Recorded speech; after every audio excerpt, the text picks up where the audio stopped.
কাওয়ায়েদে কুরআনী আরবি বাংলা উচ্চারণে কুরআন শিখি প্রশ্ন উত্তরে CHM সাইদুর রহমান।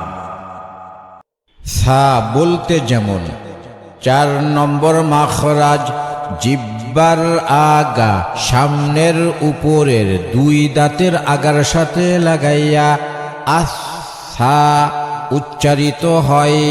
সা পড়তে লম্বা টান হবে না, অল্প টান ছাড়ব না। লম্বা টান হবে না, অল্প টান ছাড়ব না। আরে তায়ের উপর 1 নুক্তা দিয়ে সা লিখতে ভুলব না।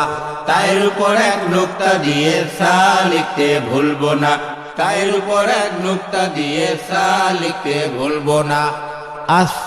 সা নরম শ্বাস চালু থাকবে। রাদিয়াল্লাহু আনহু।